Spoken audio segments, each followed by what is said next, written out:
Olá! Aposto que você está pensando, como é que vai ser esta gincana literária? Como é que eu posso me dar bem? Pois hoje eu vou dar 3 dicas de ouro para você se sair muito bem na gincana.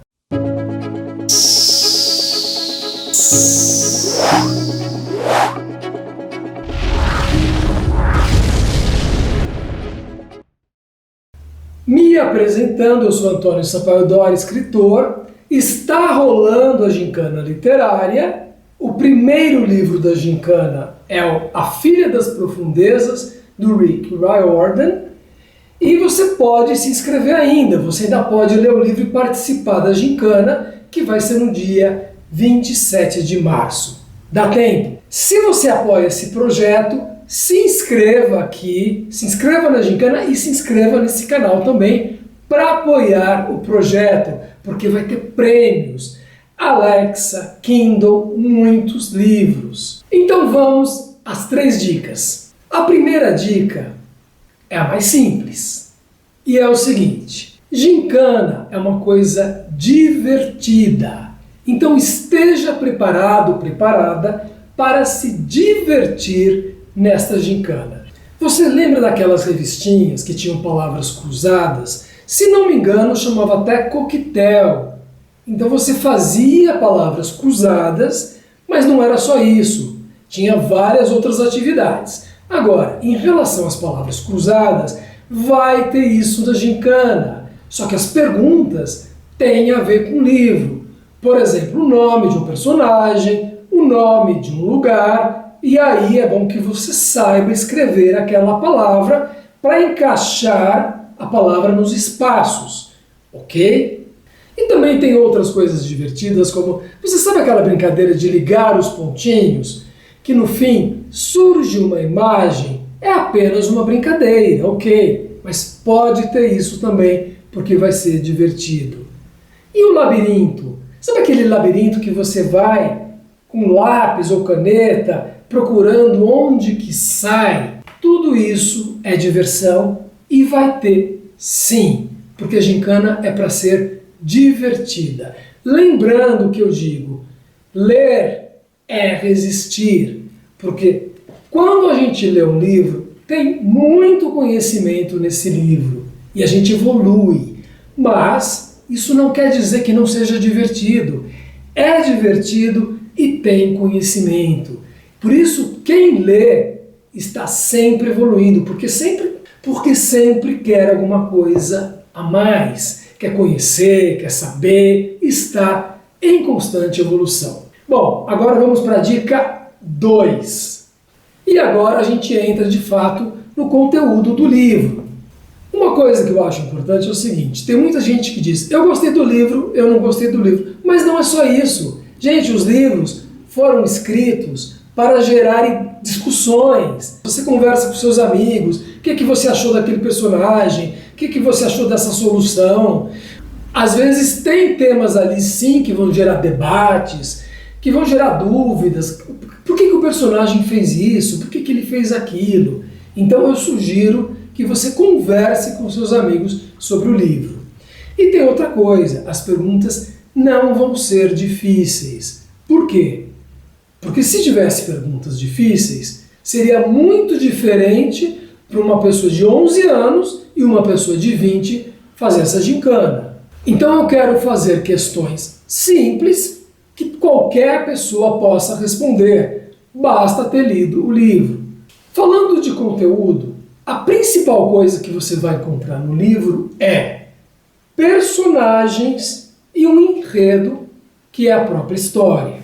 Bom, vamos falar dos personagens. Vocês já notaram que nos livros os personagens não são parecidos nem iguais? Eles não podem ser parecidos, porque cada um tem que complementar o outro. Um tem que ser inteligente, o outro esperto, o outro ágil, o outro forte, o outro corajoso. É assim que funciona.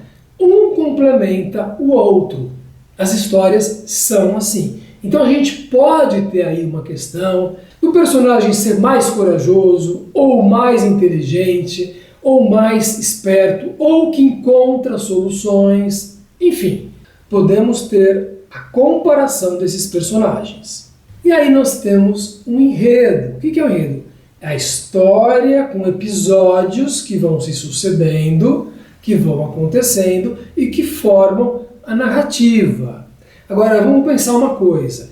Eu, como autor, se eu quero contar uma história, como é que eu vou fazer para juntar todos esses acontecimentos?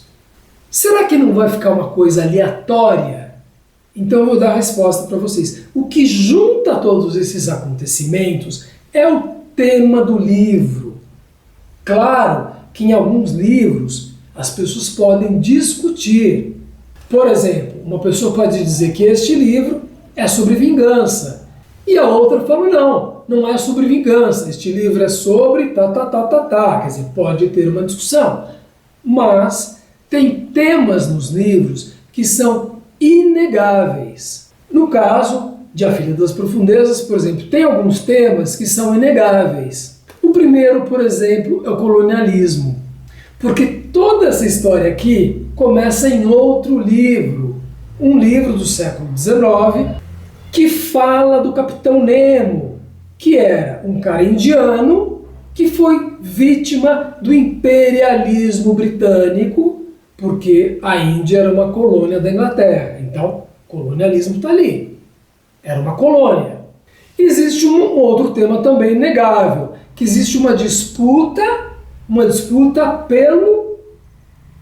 Se você disser apenas existe uma disputa, não é correto, porque a maioria dos livros tem uma disputa. Então, neste livro, um dos temas é a disputa pelo... Vou deixar você responder para ver se você acerta. Depois eu comento se você acertou ou não. Mas este é um dos temas com certeza. E a terceira dica também tem a ver com conteúdo. E eu vou falar de mais uma coisa que tem em todos os livros, que é espaço e tempo. Eu vou explicar. Quando que se passa essa história? Por exemplo, ela geralmente se passa nos tempos atuais, que a gente diz tempo contemporâneo, a contemporaneidade. Por quê? Porque eu vejo que ali os personagens têm celular, trocam mensagens, falam no WhatsApp, então eu sei que ele está falando dos tempos atuais. Só que daqui a 50 anos alguém vai dizer, olha, este livro se passa em 2020, veja como ele tem coisas da década de 2020, típicas. Agora, quando é um tempo específico, ele pode dizer 2014, 2015 ou não. E a gente precisa pensar o seguinte, gente, existem muitas formas de tempo. Por exemplo, os índios que não são aculturados, os indígenas, melhor dizendo, eles não contam os anos, eles não usam o mesmo tempo que a gente. Então, para eles poderiam falar apenas de passado, presente e futuro. Poderia ser uma pergunta também, esse livro se passa no passado, no presente ou no futuro?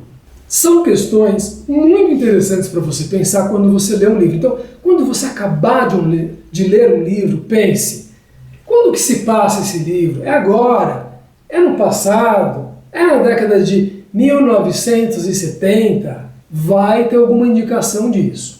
E aí tem o espaço. Gente, o espaço pode ser um espaço real e pode não ser real, pode ser um espaço fantasioso. Por exemplo, o Harry Potter se passa na Inglaterra, ele fala de Londres. Só que a partir de certo momento é um espaço imaginário, criado pela autora. Então, quando é um espaço real, eu sugiro que vocês olhem no mapa. Por exemplo, agora que estourou essa guerra da Ucrânia e Rússia, a primeira coisa que eu fui fazer foi olhar no mapa, porque o mapa explica tudo, gente. A Ucrânia está entre a Rússia e os países da Europa Ocidental. Isso já explica tudo. Eu sugiro que vocês olhem os espaços no mapa. Por quê? Porque pode ter um mapa nas questões. A gente pode, se for um lugar real, a gente pode mostrar no mapa Que lugar é esse? E a gente sabe que este livro começa na Califórnia, um lugar real.